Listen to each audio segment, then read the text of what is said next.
Rapfest Radio on rapfestradio.com. We're not number one. God is. We may not be the best, but our purpose is to lead you to the best. Jesus Christ. www.rapfestradio.com. Old school to new school. Classics to exclusives. Gospel hip-hop music and videos. Live video interviews Monday nights at 8 p.m. Monday nights at 8 p.m. Watch. Learn. Love. Support. Rapfest Radio on rapfestradio.com. Rapfestradio.com. Rapfestradio.com.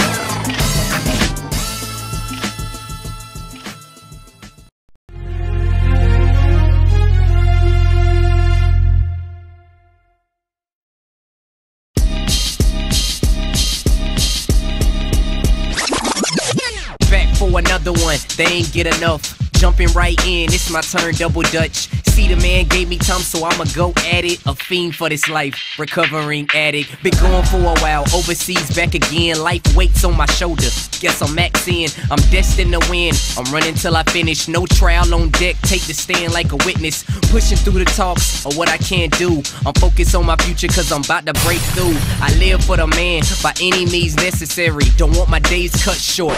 February, put this in your ear, and I ain't talking headphones. And life lies in the tongue, I'ma speak on. Tell it to my people, you inspire me. We headed to the top, don't stop, follow me.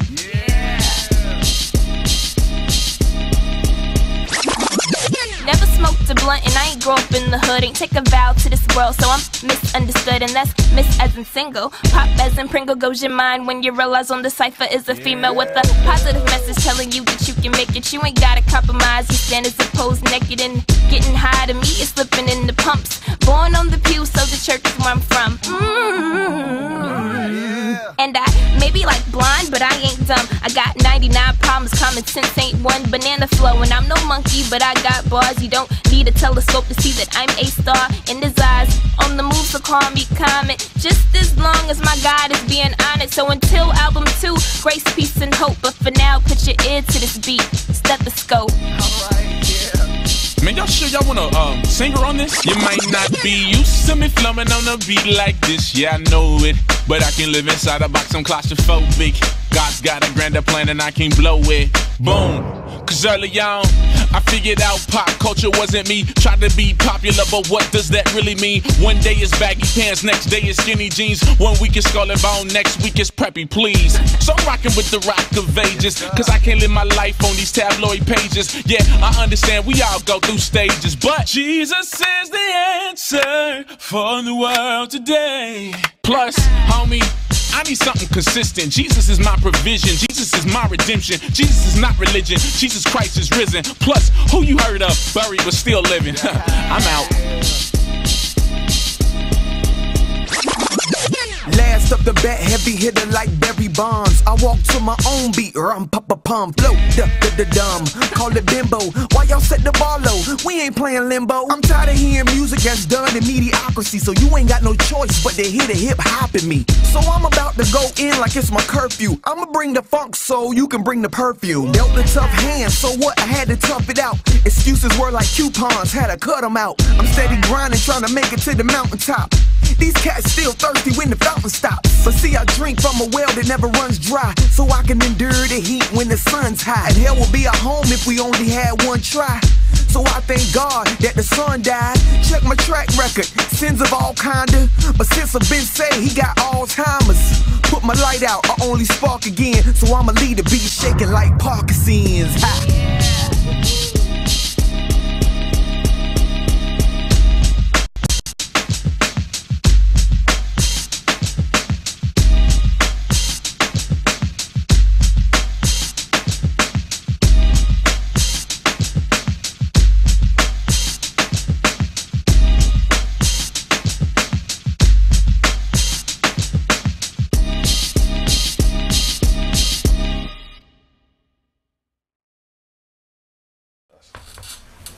Yo, welcome to Rapfest Radio, rapfestradio.com here on a Monday night. You just finished listening to The Cypher by Change Music.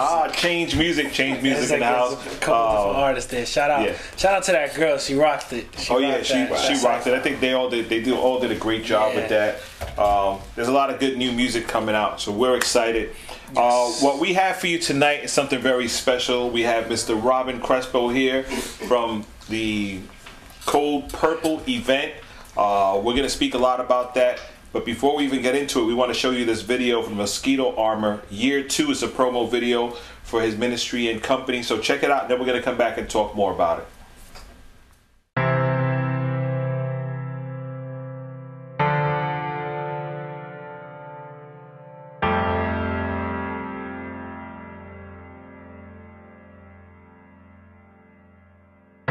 When we started Cold Purple, we had no idea it would grow so quickly. All we knew was that people were dying from malaria, and we had something that could prevent that. But what started as an idea soon turned into a movement. What started on the runway quickly spread to the world. We saw people throughout the world being affected by malaria. We saw the innocence of life being taken away, and we wanted to work towards preserving that. In the summer of 2011, we traveled to a small village in northern Uganda. We brought with us 50 pieces of mosquito armor to give to the people of Adak. People celebrated. People were hopeful. People were protected. In August of 2012, we returned to Uganda to pick up where we left off. We were able to clothe 2 full families, as well as many people along the way.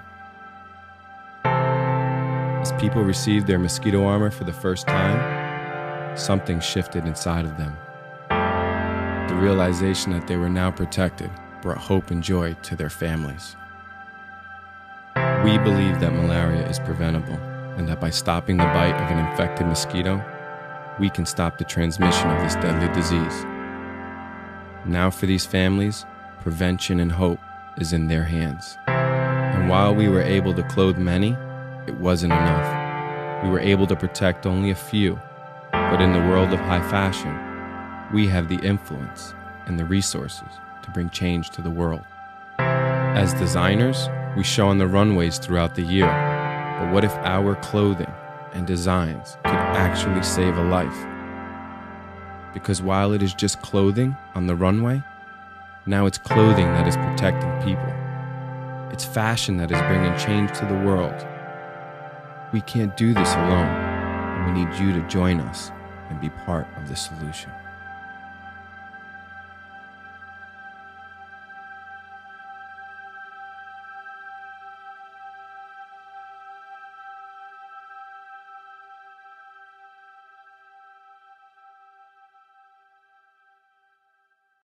You're listening to Rapfest Radio on rapfestradio.com.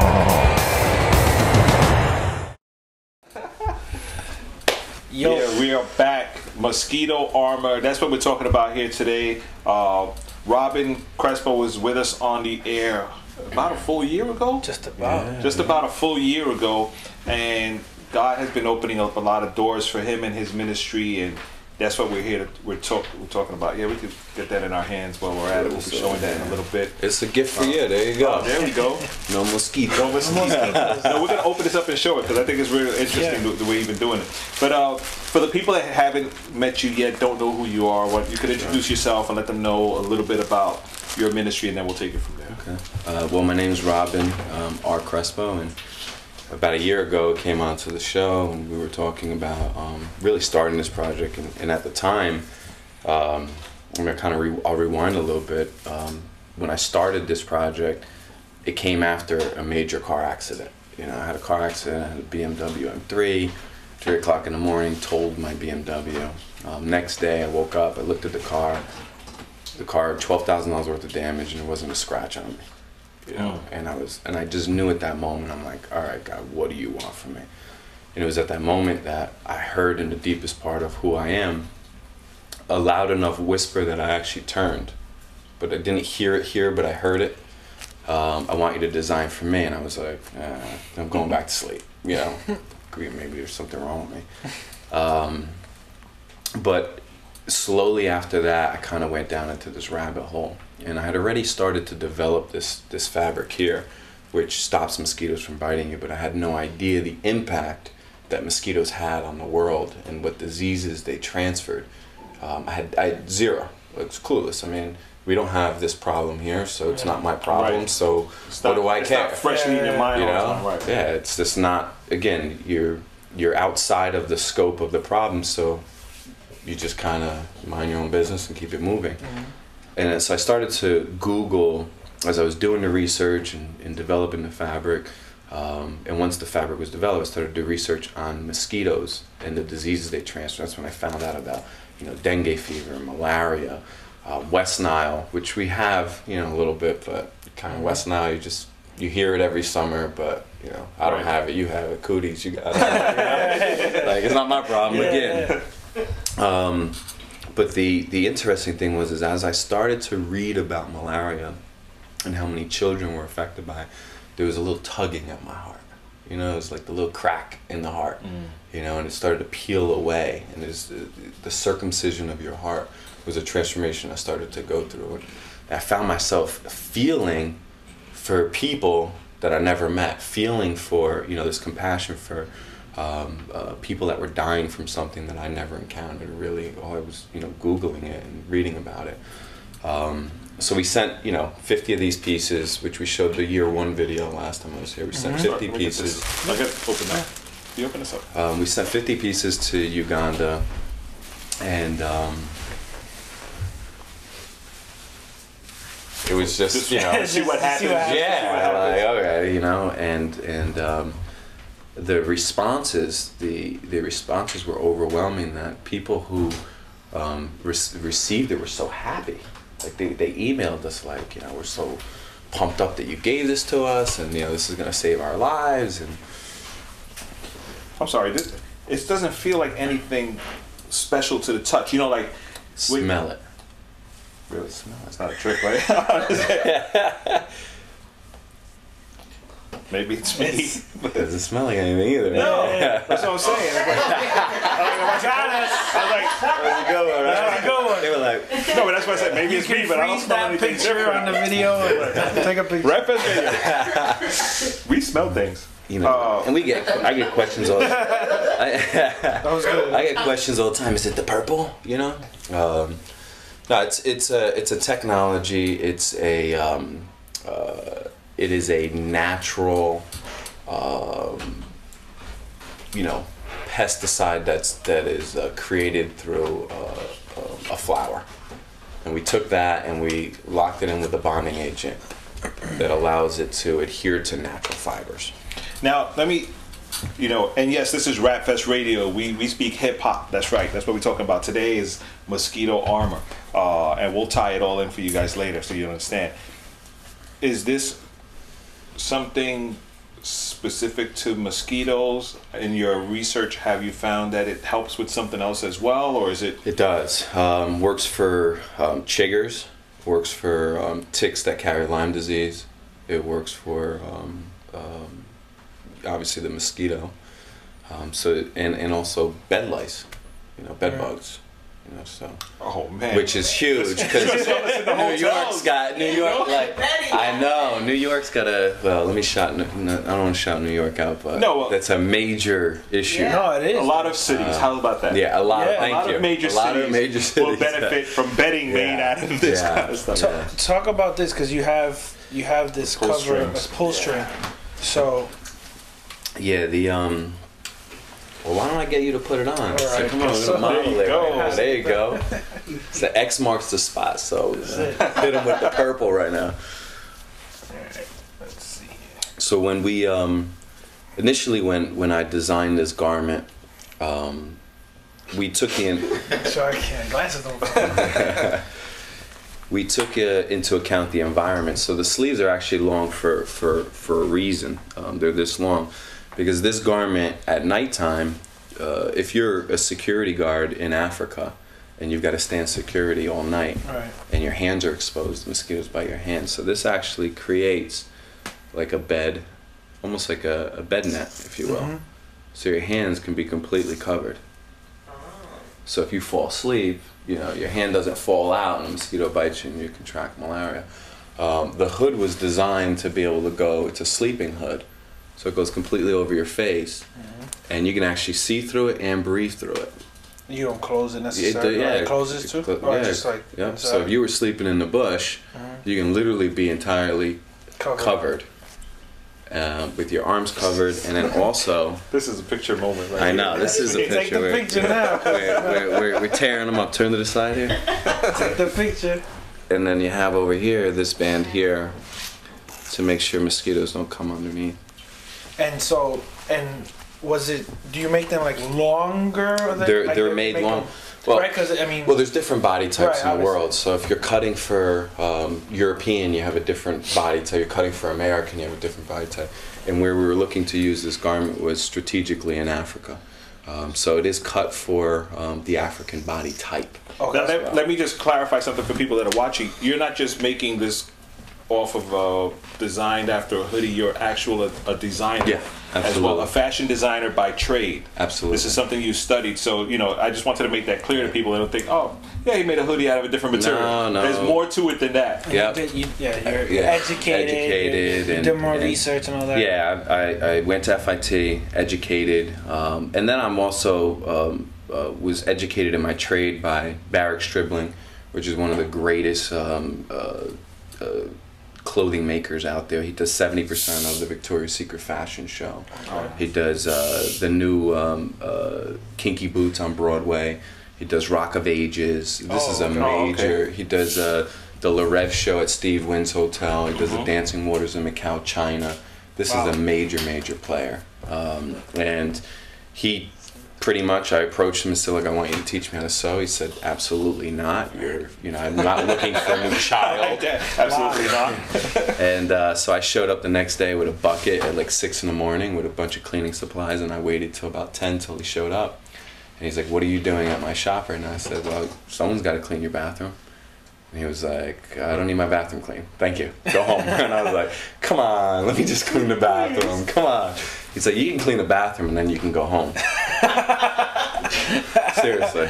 So I cleaned the bathroom, and but I didn't clean the bathroom like anyone else ever cleaned the bathroom. I knew this was my only chance.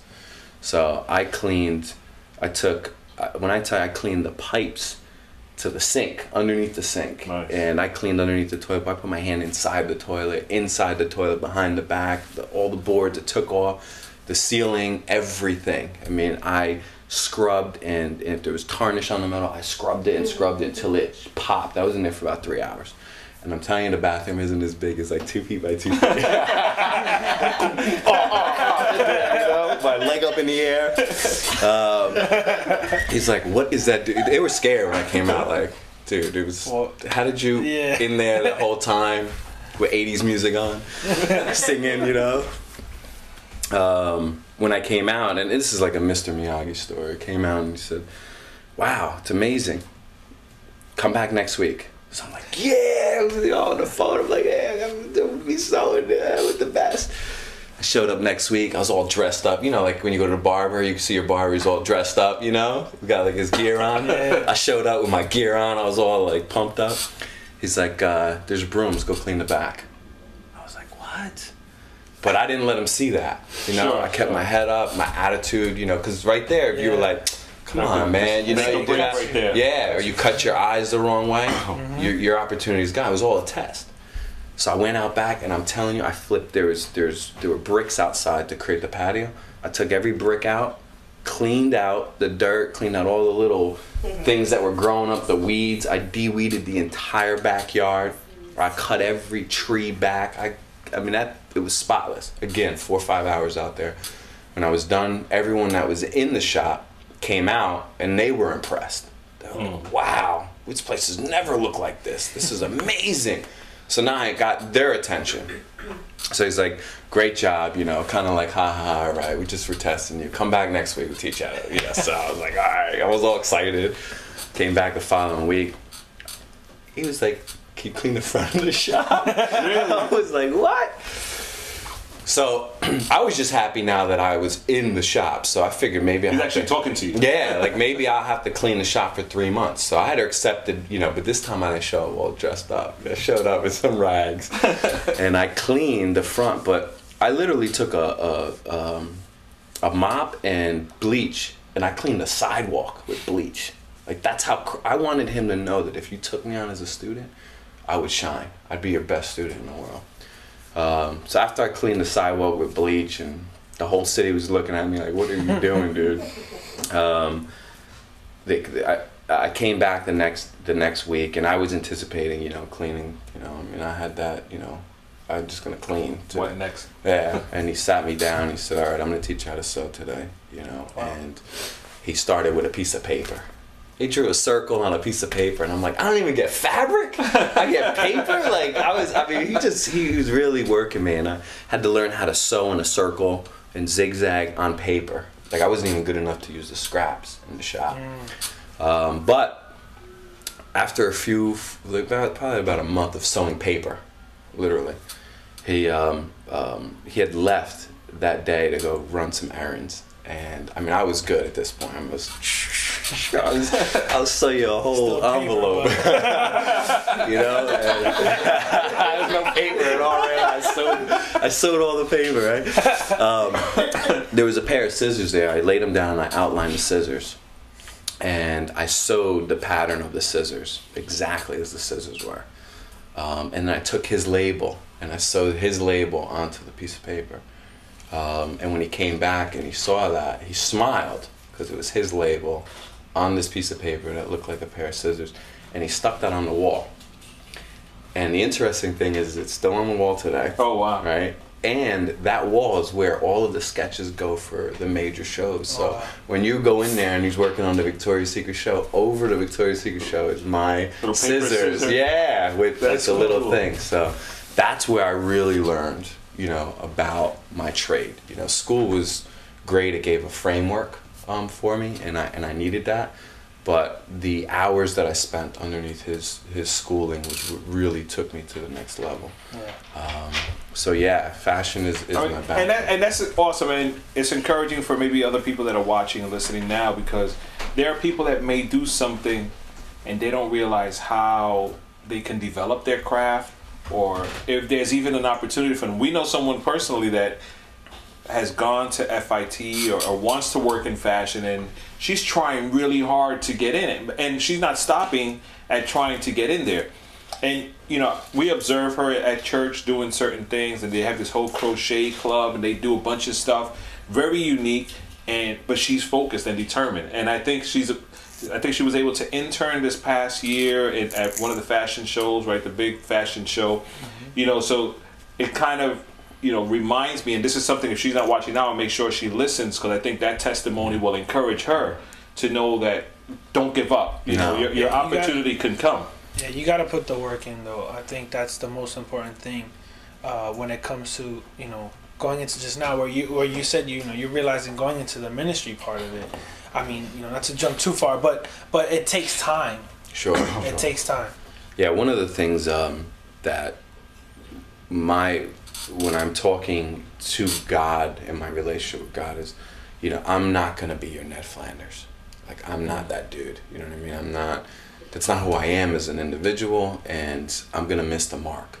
But I am a warrior. So send me to the places that no one will go, because my crazy butt will go. You know, so I think that there is a broad, you know, we had mentioned before that it's important for you to grow where you're planted. You know, and you know, wherever God has you, be that light.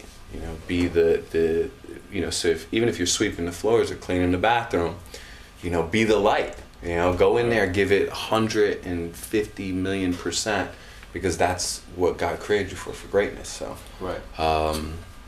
I'm definitely, you know, I think you can see from the video, I'm riding on one of the mopeds, and I'm like, got one hand off with the camera.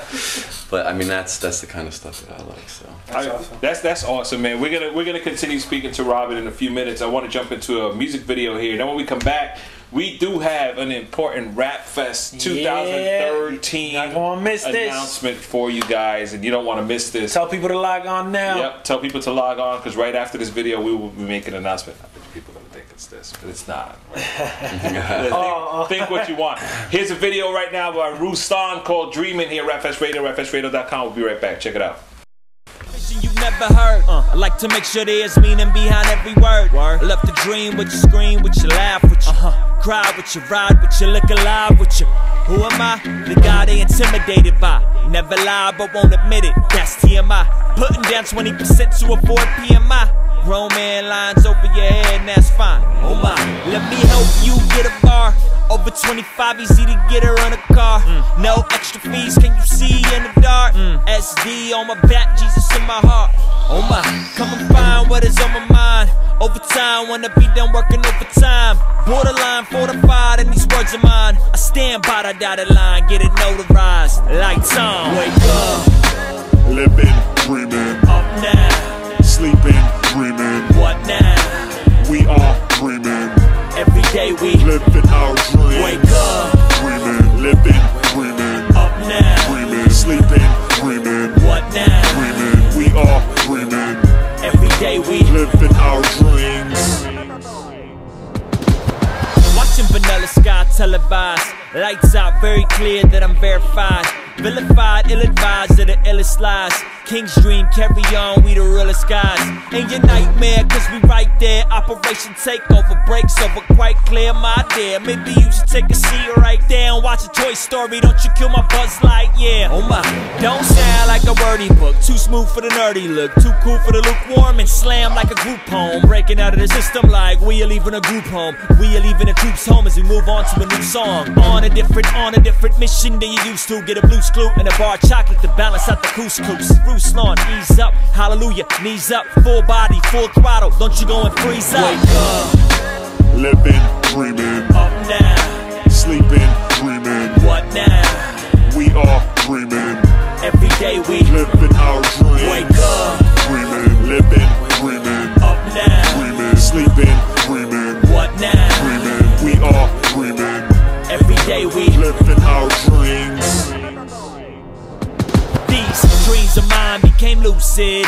I began manipulating their movements. No, laws of gravity, physics wasn't a factor, wasn't really reality. Guess that didn't matter. Met people in my dreams and it felt like real life. Guess what? Over time, it became real life. And it doesn't even matter what you really feel like. Visualize with my eyes closed, now it's real life.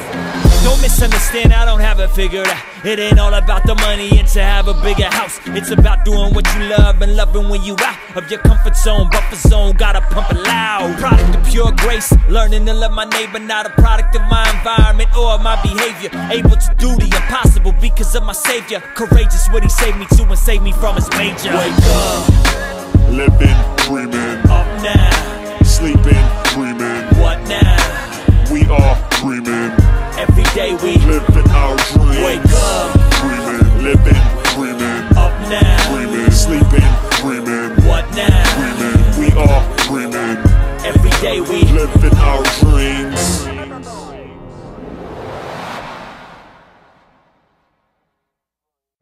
Tell me about it. That was pretty epic, man. Yeah? I think I would do that again. I think I would do that again. That was pretty dope. Thank you, man. All right, my man. Yeah. Thanks for jumping. Pacific Coast Skydive.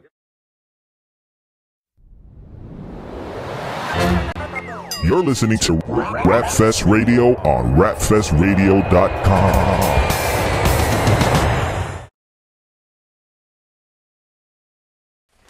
Did he just jump out of an airplane? He just jumped out of an airplane while rapping. While rapping. While rapping. One shot. Shout out to Ruslan, man. That was wow. That's crazy. That's sick. That's a whole other level. That's beyond another level. I will never do that, guys. So don't ever look for that. See, he's not your Ned Flanders, see?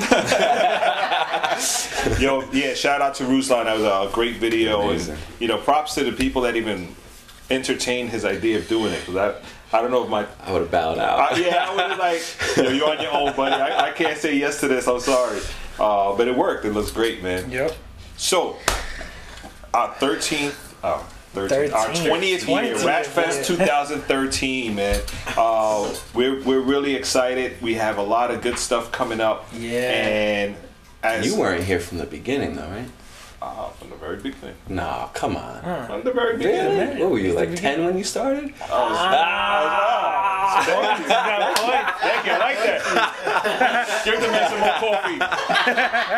Give him all the chips. Give him everything. Everybody out of the green room. The green room is taken. Reserved. Yeah, you get that was good. That was good. Hold on. Let me soak that one in for a little bit. But it goes by quick. It goes by. 1994. 20 years. I mean, it's 1994 was when it was founded, and it started off like just an idea, and it turned out to what it is today. And by the grace of God, it's been awesome. Ups and downs, like you said before with your stuff, you know, people don't see the ups and downs. They just see what's on stage, and that's it. You know, but we're really excited because this year we've partnered with a lot of different ministries, and one of the ministries we've partnered with are good friends of ours. God Belongs in My City, Danny Sanadia. You guys know him from the major march and walks that go on throughout the world at this point, and he helps us with the prayer walk as well for Rap Fest. With their support and their sponsorship, we were able to lock in 4 incredible artists that many of you might know already, and it's from Collision Records. We're excited to announce that yes, we will have Swoop, Dre Murray, Alex Faith, and Kristen Gray at Rap Fest 2013. Put the pause. Where's the pause? I mean, no, everybody's clapping at home. We're talking major. I mean, Collision Records has been doing some incredible stuff. They're, you know, and if you get Andy's CD, you get Lecrae's CD, you get all these guys CD. These guys pop up in there one way or another. You know, they're at that level, and we're really excited for them for what they've been able to accomplish, and we're really excited for God Belongs in My City being able to sponsor Rap Fest by bringing these guys out, you know, for this event. Yeah. On top of that, we're working on some other stuff. We're working on some other very close. I'll tell you, the 20th year is going to be crazy for us. Can we announce? Which one? Give me a letter. D. D. Drake. Kevin. Yeah. I think we could announce that. We have one of our very good friends also coming out this year. He'll be there. He'll be there for sure. He'll be there. Most likely he'll be on stage at one point. Yes. Doing a song or 2 or 3 or 4 or 5. Man. Cross Movement Records, Mr. K Drama himself will be with us. Showing some love. Yeah, and these are, you know, him in particular is just reaching out and saying, hey, I want to be down with you guys for the 20th, whatever. I'm there regardless. So whether you use me or not, I'm there. Yeah. So naturally he's here. We're going to use him. You gotta be here, man. I'm flying back for this. Imagine some of the guys who wearing this. It's in the summer. It's in the summer. I may be flying back for this one. I think I'm walking around with this all day. Because that day, oh man, that's the worst of the sun. I think it's bad. August. We got to talk. Crazy. We got to talk. And it's in the park, but for security. But seriously, we live as kings is going to be at Rap Fest 2013. This is a chance for you to tell all your friends about it. Yeah. If you're looking to be a vendor and you know that the crowd is going to be insane now with these guys coming to New York, this is their first time in New York, all 4 of them. Just to minister, it's going to be incredible. It's going to be awesome. I know that because we know their music. We've played their music here. I suggest you go and download their free mixtapes. Every one of their CDs. Their latest album, We Live as Kings, yeah, We Live as big hit, Billboard charted, everything. Yep. You know, definitely check out their music. You know, let everyone know what's going on at Rap Fest 2013, 20th anniversary. If you haven't submitted your stuff yet, yeah, do it now. We still have the slots are still open. These are our special guests, so we still have the slots open. Go to rapfestinc.com, follow all the details, and send your submissions in. It's going to be good. You submitting? Don't wait. Wait. Vendors and sponsors, if you want to be part of it, also go there and just hit us up with an email, and we'll send you all the details. We definitely want you guys to be involved and not to miss out on what we're doing this year, Rap Fest 2013, our 20th anniversary. Come celebrate with us. Yes, I'm tweeting it right now. Remind everybody. What else? Are we working on anything else for Rap Fest? I'm always working on something for Rap Fest. Do we go about the AP films? No. No. Okay, so we can't talk about that. Yeah. Sorry. Edit here. Cut. Take 2. So that's, we live as kings at Rap Fest. We're live, folks. Yeah, we're live. No edit, no rewind. But right now, who we have here is Mr. Robin Crespo.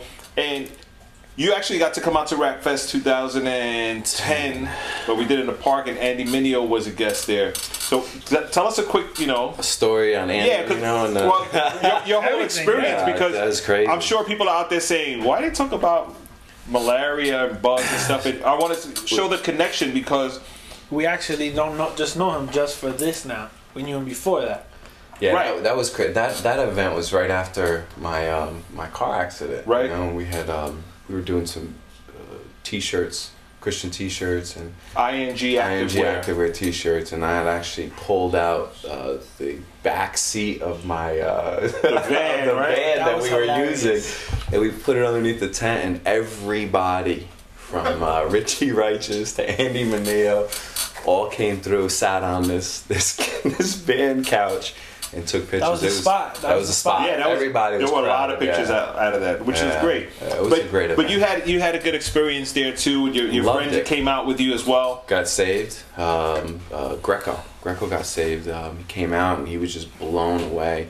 It was actually Richie did a performance with the his big intro piece. Yeah, that's powerful. And he started. You could kind of see him. His head went up and he started to flip toward the stage. And next thing I was standing underneath this tarp by myself. Yeah, I remember. What happened to my worker? Yeah, you had to stop because people were coming to buy your stuff, and you're like, guys, my boy just got saved. I gotta go and support him. And I thought that was cool too, because it wasn't so much about selling your product right there. It was just enjoying your team and seeing the life-changing situation right there. It was amazing. And he was pumped up at that. He was really, really pumped up, and even afterwards, he got to speak with Richie, and Richie just prayed over him again. And he was just so excited. That's awesome. And what I wanted to point out is that at Rap Fest, one of the things we try to do is we try to maintain a relationship with people that partner with us, sponsor, become a vendor or whatever. It's not just a one-time deal where you write us a check, we give you a table, you sell your stuff, you leave, and you're done. Right. We keep building from there, because the same way we try to grow, we hope others are trying to grow, and we try to help them, they try to help us. And that's how we still have these conversations and build a community, real relationship, which is awesome. Like, that's why I was saying before, people were like, why is he here? He was a vendor at RapEst before doing T-shirts. Now he's a vendor on him. I'm sitting here next week. But I just wanted to point out, because we were talking about it earlier. You have one of your colleagues pretty much here also, and Munene. All right, I gotta explain. All right, yeah, because he just threw it out there. So go ahead. What's Munene? Dimar is the head of our security when we're traveling to these areas, and not that we're in any particular danger, but we have a lot of equipment, and there are times where things get a little crazy. Sure. So to have a presence, and Dimar is not a little man. God blessed him with, extra big hands, extra big feet, and so he actually contacted me through Facebook, and I always felt that if it was meant to be, if a person contacted me and it was meant to be, so don't get any ideas when the Facebook thing comes up here. Up now. Yeah, Facebook. I want to go to Africa. I really feel that if it's meant to be, God's gonna put it in your heart. Yeah. He'll provide a way, and you'll be on the plane with us. I believe that. And he reached out to me, and I said, yeah, man, but I said, if you go, you'll never be the same. That was my promise to him. I said, you will never be the same. Now, I don't know what that meant. It sounded good, though. It sounded really good, You may get malaria. You'll never be the same. Your leg will be numb, and you'll never be the same. I didn't know what that meant. So, he's kidding, guys. Yeah, no, I'm kidding. These guys are tagged. I get it.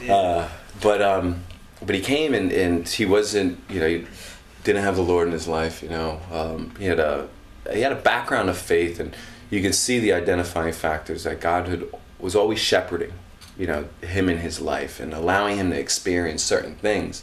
that at the time may have been bad or felt like they were evil or wrong, but at the right time, all those stones would become unturned, and you would see actually what God was doing in his life, and he would have all these identifying factors as he came to accept Christ. So when he traveled, I was so excited. I was waiting for like the perfect time, you know, to kind of like drop something on him, or, you know, like I had anything to really do with it, you know? But I thought I did. So we're in a remote village in northern Gulu, a village called the Dock. And it's interesting there because when it gets dark, it gets Alabama dark. You know what Alabama dark is? You can't see anything. You can't do this, and you can't even smell your hand. It's so dark. Wow, it's that dark. You're like, my hand's not there. Like, you know, I'm screaming around like a chicken. I'm like, I lost my arm. It's that dark because there's no light. There's just no light. When the sun goes down, it is pitch black darkness. Like it's unreal how dark it is. Like I'm not. This isn't like it. It's scary. Like you start to feel alone. Like if this is what darkness and separation from light feels like, I'm scared. Like that's the real. So for me, there were a lot of things that were happening where I could see a little bit more of what God is saying in His Word. This darkness happened, and so we're sitting down, and Edwin starts to play the guitar, and we're singing some crazy made up, you know, song in the bush. I don't even know what it was. It sounded good. I'm stomping my feet. I'm like, yeah! And, you know, you kind of have your favorite punching areas, you know, favorite scriptures, if you will, you know, they're like the normal ones. Edwin punches in with something so wild. What scripture was it? Corinthians 5:17. Corinthians 5:17, which was like, what? And it didn't make sense to me. But in some way, again, like I said, I felt like it was like I was a part of, you know, like him. But it was so wild that in the dark, I'm like, man, why you put the screen? Like I'm yelling at him, like, you messed up. Yeah, like and he's talking, I can't see anything, you know, no one can see anything. And at the moment, D-Mar's in tears, you know. I can't see his tears, you know, but he's in tears, and I'm sitting there like, wrong scripture, he's not going to accept Christ on this one. You know, like, why did he choose this one? But that particular scripture was so perfect for him. It was on point. It wasn't for me, it was for him. And leading up to that, like crazy things were happening. In Africa, in the middle of the bush, there was this piece of paper tumbling around, and he and I just had a conversation about how his uncle had taught him beekeeping. So this piece of paper. Now, you're in Africa, in the middle of nowhere. Would you pick up a piece of paper on the ground? No. You know what I mean? Not when you're giving out these things. Like what is, you know, what was that paper last used for? You know what I mean? Like, yeah, what is this paper? He picks up this paper and opens it up, and in English is how to keep bees. And it started to blow. He was like, the impossibilities of this happening. And you could see how God started to speak into his life and speak to him, that when it came down to that moment in this darkness, he was in tears and instantly accepted. And it was amazing transformation. So this becomes more of a missions trip than anything else then? Or a combination of the... I mean, I think that, like I said before, you need to, wherever you're at, you know, like hopefully my 12-year-old daughter is out there watching, you know, but she goes to, you know, a public school, you know, and she needs to be the light in that school. She needs to be the one that sets the standard. She needs to be the one that influences her friends, you know, and they're like, oh, we should do this, you know, or let's not tell our parents this. She needs to be the one that's like, well, wait a sec, guys, you know, she needs to be the light. Right. So I think wherever you're at, whether it's Africa, you know, Brazil, you know, right here, church, you know, yeah, it doesn't matter. Church isn't on Sunday. It's an everyday thing. So I mean, yes, we travel there, and yes, at the moments that we can, we take those opportunities, you know. But I'm gonna take that opportunity with the guy that serves me coffee, you know, if the opportunity's there. If I feel like God's moving on it, you know, maybe I'm just dropping that one line that, you know, I'm just the water for the day. So, but yeah, there's definitely missions. So if you feel that God's telling you, or you feel like you should be going, be careful. They get saved in the bush and get renamed. So last time you came here, you were just preparing for a big fashion show event that was coming up, and this year as well. Well, yeah, we were doing the show on the USS Intrepid, which was February 16, 2012, which became one of the largest fashion shows, maybe even for that whole year. It was definitely for that fashion week, was the largest show. We had 2,000 people. We had, I mean, it was just, it was awesome. On the boat. It was just big. This year, well, I mean, that whole year was crazy. We spent 100 days in DC. We spent 50 days in Africa filming for the documentary. I hurt my back earlier this year trying to put the socks on my 2-year-old daughter. And I told you I fell on the ground. Moral of the story, don't wear socks. Yeah, don't wear socks. She doesn't even like socks. I'm like trying to force her to wear them. You know, she likes to run around barefoot. And so we kind of bowed out gracefully because of the back injury for Fashion Week. But it also just didn't feel right. You know, with Sandy and all the things, it just wasn't the time. Right. To do it. I just didn't feel that it was there, and I really didn't feel like God was even open. And maybe that was the reason why I hurt my back, to just take me out of commission, because I'm like, I go at 1,000 miles per hour. I'm either hitting the wall and it's over, or I'm going right through it. There's no in between. And we really position ourselves to really look at World Malaria Day, because we feel that that's really that's a day that means a lot for the work that we've been doing. So. We were gonna do something real simple, a nightclub. You know, I was like going in reverse. I was regressing. Yeah, like we're from like, you know, this major show to a nightclub. And once my team understood what I was thinking about doing, they kind of all approached me nicely and said that it wasn't a good idea. So we put this show together in less than 20 days. And this is, I mean, we sent out the RSVP link. You know, we got a bunch of hits. We still had some space, and then 8 days before the show, we had to shut the link down. We're overbooked. We got space only holds 500-600 people. We're at like 780. It's like, what do you plan on doing? There's gonna be some people standing outside, unfortunately. It's. I mean, I'm at full capacity. Right. It's just we weren't even able to shut down the link fast enough. Like it just went like it just exploded, and. You know, first come, first serve. Be there at 8, all right? And but you got to be on the list, so don't like hear this. We're like, hold on a second. I mean, there's a list, and we've got too many on that list. So. Yeah, the doors open at 8:30. We got to get 500 people upstairs on the 6th floor. We converted an entire office space into a runway, 75-foot runway. A live performance. We have a 10.5-minute director's cut of our documentary, and of course we're bringing the fashion. And I'm doing something so you're gonna love this one. I was just gonna say, like, what else? What specifically you want to is standing out for this show?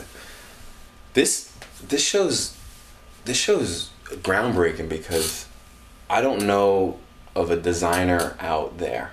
I may be wrong, right? You know, but I don't know of a designer out there that is a documentary that they directed with a fashion collection.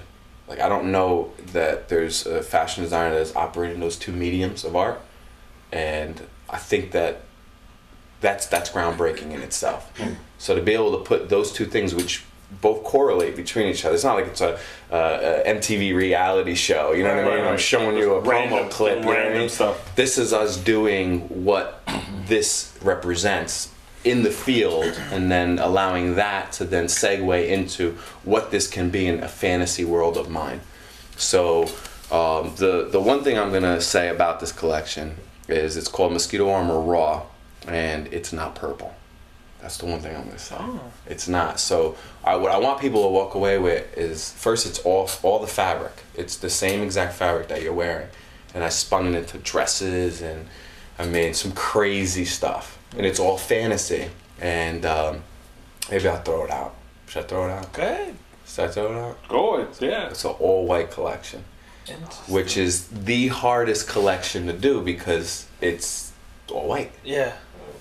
So to be able to pull off, that's like doing a triple backflip somersault, you know, hold your leg, you know, jump off a 3rd floor building and land it perfectly. You either die or you get a 10. There's no in between.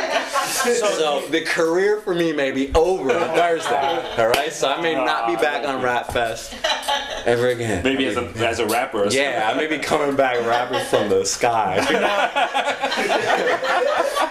Parachuting in a Parachuting, yeah, the purple parachute.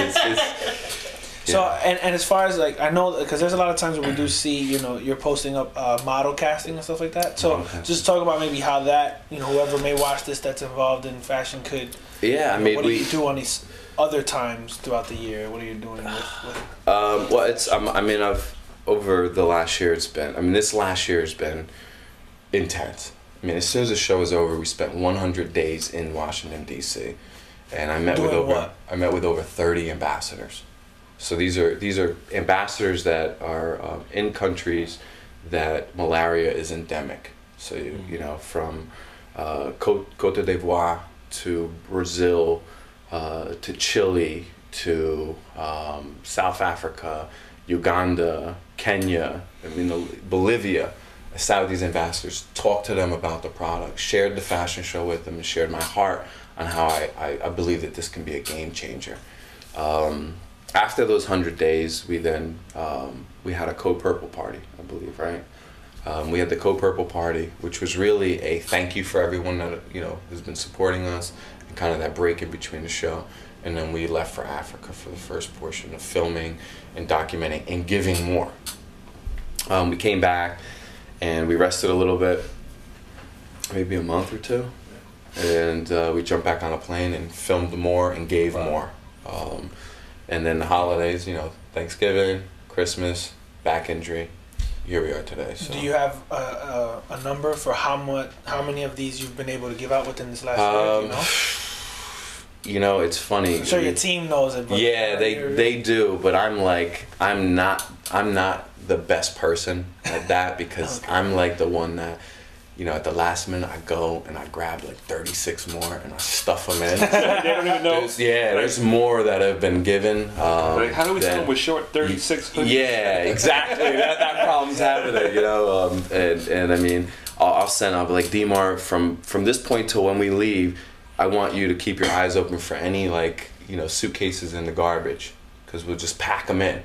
So he'll sneak me a suitcase, you know, and I'll pack them in with armor, and we'll just ship them that way. So I've given more than we've accounted for, way more.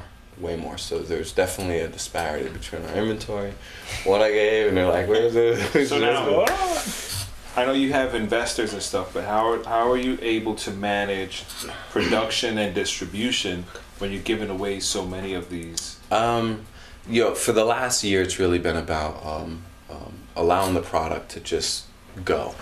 You know, it was never about, last 4 years was never about making money or anything like that. It was about, does this thing actually work? And is it effective in the areas?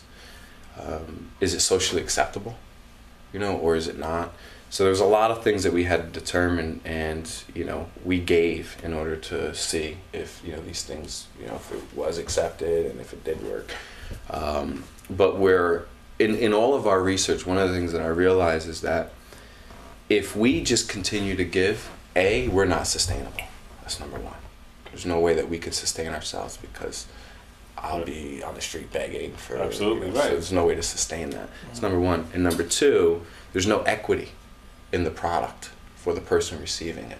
And when there's no equity, if I just gave you the keys to my car, you know, in the city, you'd be parking. You don't care. Yeah, it doesn't matter. It doesn't matter. It just has no equity for you. It's like, all right, well, I'll just get another one. It didn't cost me anything, so it has no value. And one of the things that, from our research, what we've seen is that when you oversaturate and give, you create a dependency. And what happens when that product isn't there anymore? You know, and there's no equity in the product, and people don't value the product. It doesn't either get used properly, or eventually, if the well dries out, you know, there's no more funding for it. So what we've done in these areas is we put together financial structures where the product matches the economic scale that we're entering at. So we're not pricing it at what it sells for in our American market. We're not pricing it at what it sells for in other markets, where sometimes it sells for even more in other markets outside of the United States. Could you give us an idea of like what it would cost? In the United States, it's $45. When you buy one, we give one. Okay, to give you an idea. Going into Africa, we're looking at between $16 to $20 in some regions. In some regions, as low as $12, depending on the areas. So we're looking at the economies that we're dealing in, and we're looking at being able to create a product that's sustainable in these products. So now, is this a product that, let's say, some pastors or evangelists or even missionaries are watching and they want to get their hands on this product? Is that something that's available to them, or do they reach out to you and tell you, hey, there's this population here that could use this product, can you hook them up, or how does that work? Hook them up? Well, you know what I'm saying. We're talking sustainability. You might get that too.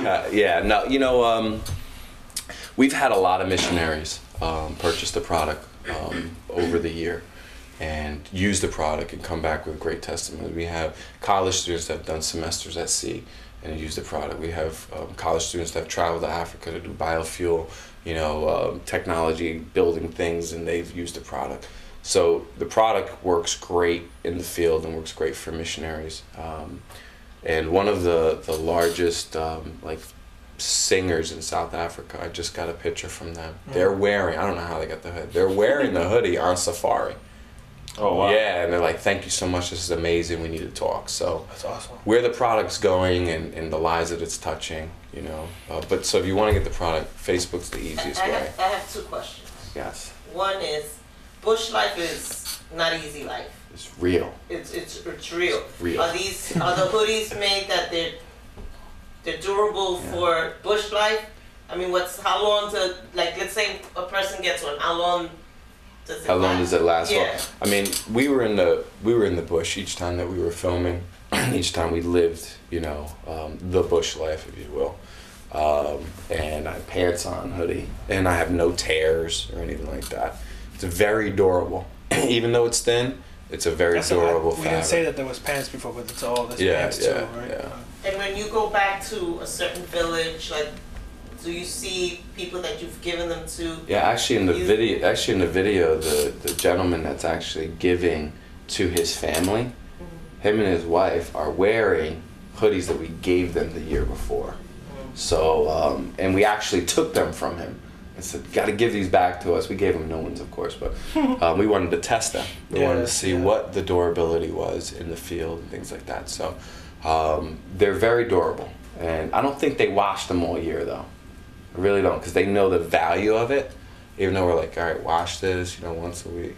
I don't think they wash this. It's so valuable to them. We don't realize, like, how deadly this disease is. We're so far removed. At that point. You know, I mean, it's like if I came to you and gave you a force field from bullets, you know, and you lived in a war zone, you know, would you ever turn your force field off? Exactly. So it's, I can't hear you. Yeah, I'm not going to school today. My force field. You know, so it's something of so much value to them. You can't even explain, like, the value. No. And we just to get back to the first question, you know, we're looking at entering into these markets, being able to sell the product within these markets at their market rate, so that there's true sustainability there.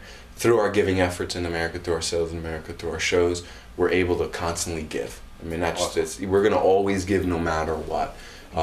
Even beyond our giving, when you look at our budgets, there's another 10% on top of it to give. We're givers, and we're going to give, because I believe that the more you give, the more you receive. You know, and if you try to outgive God, He's just going to keep dumping it on you. You know, so we give like this and we receive like that. So we keep giving and we receive.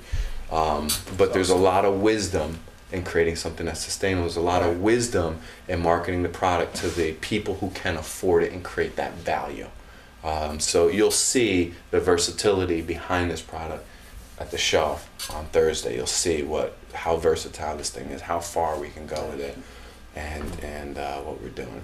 That's awesome. I think, you know, and then as far as moving forward now, I think we were talking a little bit before that, you know, you plan to go back to Africa possibly more often than you ever expected. Yeah, I gotta be careful what I say because I don't know who's watching it. Well, you know, I mean, it's in other words, it's something that you're thinking about as something that could happen. You know, and the reality of it is that my work is there. That's where my work is. That's where we're relevant. That's where it matters. You know, it's a life or death situation there. So we are going to increasingly spend more time there. But because I do have children, family, you know, of course. it will be 45 days, 60 days, back for a month, you know, maybe 90 days and then back for 90 days. And so we'll probably end up spending anywhere from 6 months out of the year in travel time back and forth. So our business is there ultimately. That's awesome. We're just about done, but I don't think we spoke about any local church ministry you might be involved with, or how your local church supports what you do, or how you could support your church by what you do. Well, my church per se, I go there, I praise God, I try to keep it. They all know what I do. My pastor was at the last show. What church is the? Calvary Tabernacle in Cranford. Pastor Clem Salerno, shout out to my man. He's one of the coolest pastors. But you know, like Dina, who's part of the praise and worship, like all of them were at the show. So it's, you know, I go into church. I'm known.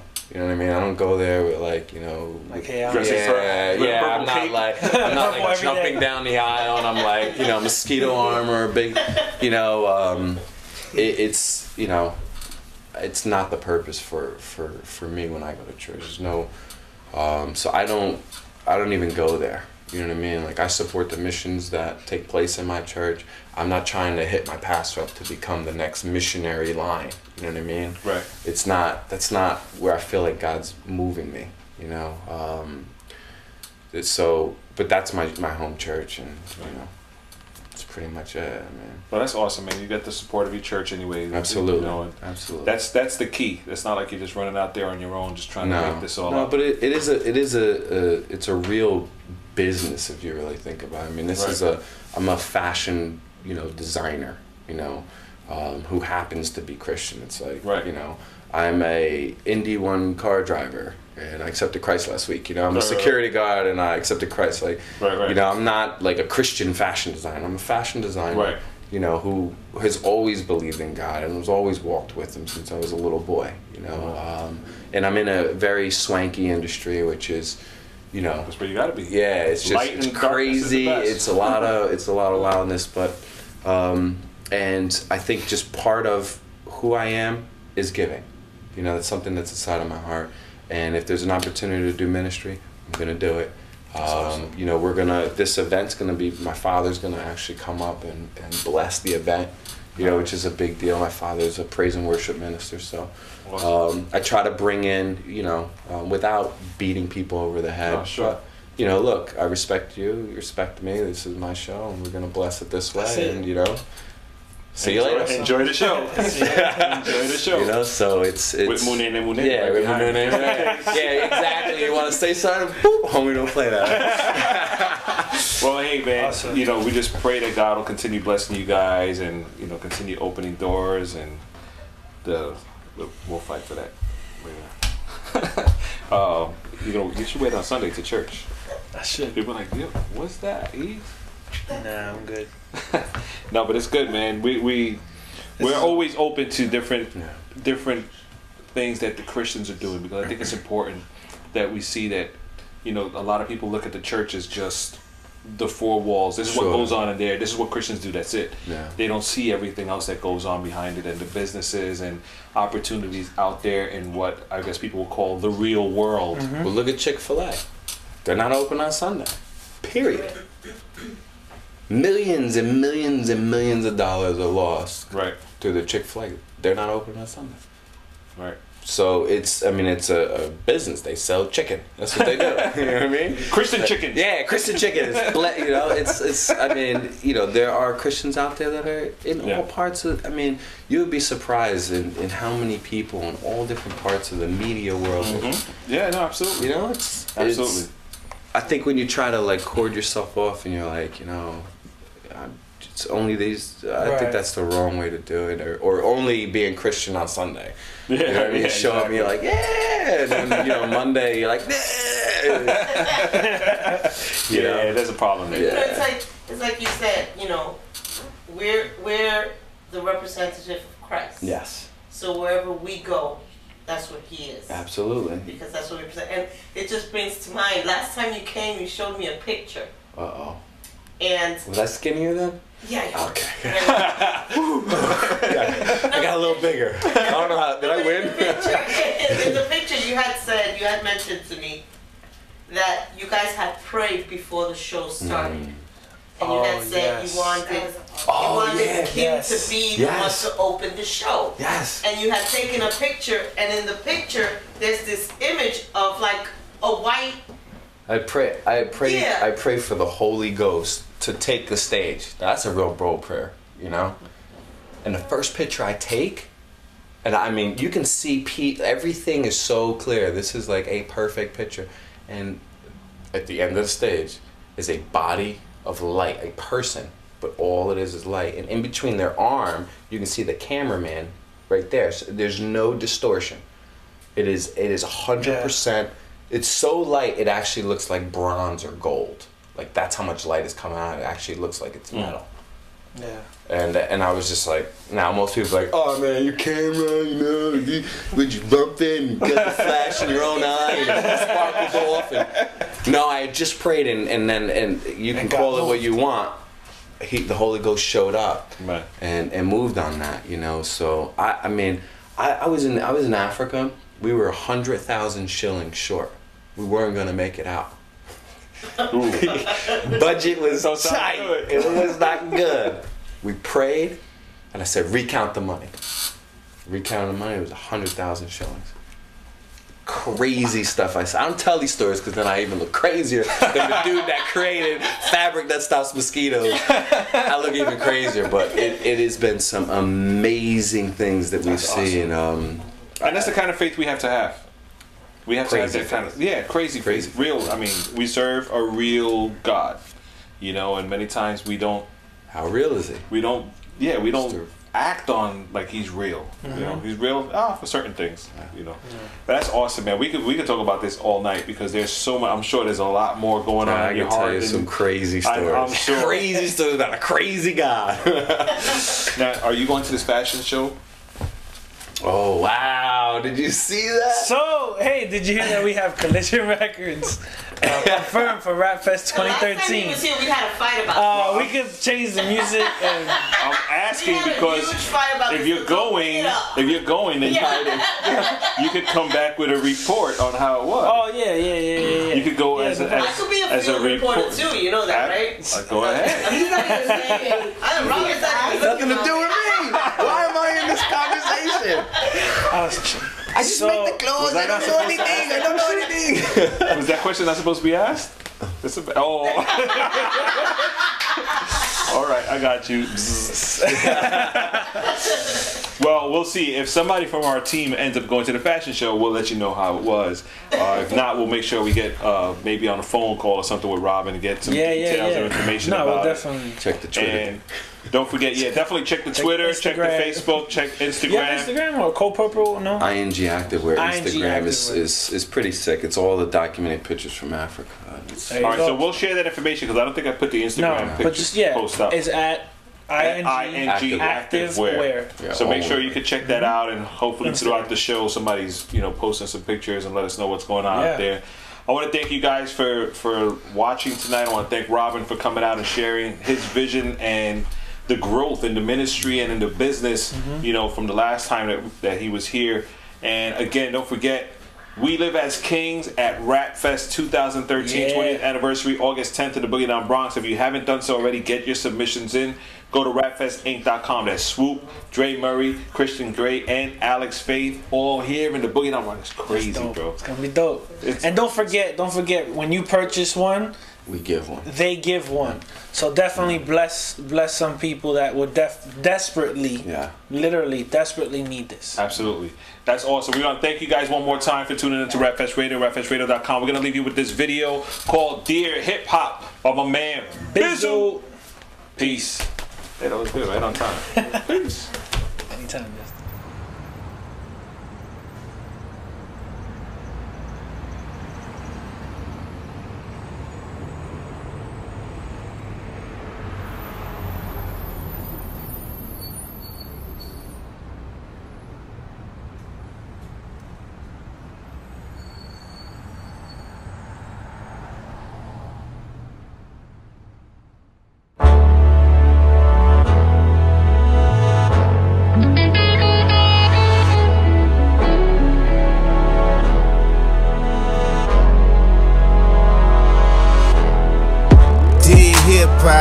It's me, your foster child. I'm writing this cause I feel we should sit and talk a while. It may sound like I'm crazy, but I feel like your baby. Spend more time with you than my own folks, so it's just like you raised me. You taught me how to walk, said I should have swag. You taught me how to dress, that's why I let my pants sag. You taught me how to be a man like I ain't have a dad. You taught me how to talk, that's why my grandma bad. You taught me self-defense, a little rule of thumb. You said you never wanna fight, son, use a gun. See, when you use a gun, you don't have to respect them. You can just talk to them how you want them, pull out and check them. You told me women ain't ish but hoes and tricks, and never to love them, just cut them, move on and dip. You never told me what to do if I slipped and had a kid. All I remember is move on and dip, and make it rain if she get on the pole and strip. But if she respectable, I ain't supposed to trick. And if I see my brother get done wrong, then just turn your back and let it happen, but don't you snitch. You had me thinking hard and real with the same thing, like you're real if you have the heart to kill and you gang bang. You never told me if I take his life, his pain is for a second, but it's ever present in his baby's life. You carried the spirit of banging across the nation, and they embraced it cause you put it in song formation. You taught me I don't need school, I can rap, and while I'm waiting for my music to move, I can trap. I used to wanna be one. You told me hate the cops, now they can only beat and mistreat us cause we ain't the cops. I thought you had my best interest, maybe not, so I'm writing this letter to tell you thanks a lot. Dear hip-hop.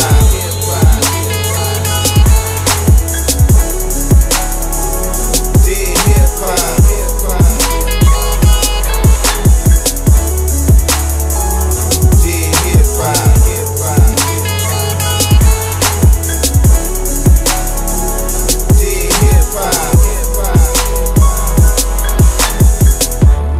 Hip-hop.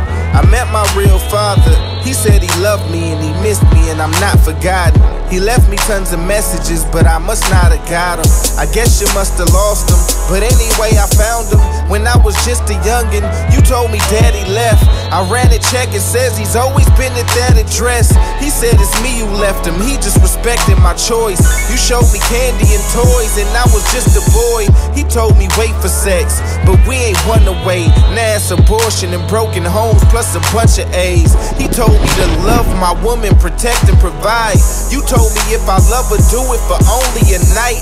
He said if you love her, then wife her and going for life like a lifer. And man up and make sure your family tight. I never withhold good from you, but it has to be right. And if it ain't, then you may have to wait until after this life. He said to speak up when you see injustice. It's thinking you're weak when you speak on evil that leads to what the streets are becoming. He told me our children were innocent. You teach them sexual dances, we tape it and place it on the internet. He told me love my brother, almost like what you said. But you said if he looked at me wrong, I could bust his head. He said his son is over everything. You either serve God or money. You told me money over everything. He said it's never too late to come and join the family. He said they all been waiting for me, they rejoice to have me. And that's the point of this letter. I wrote it so you know that as sure as you hold this note, I decided I'm going home.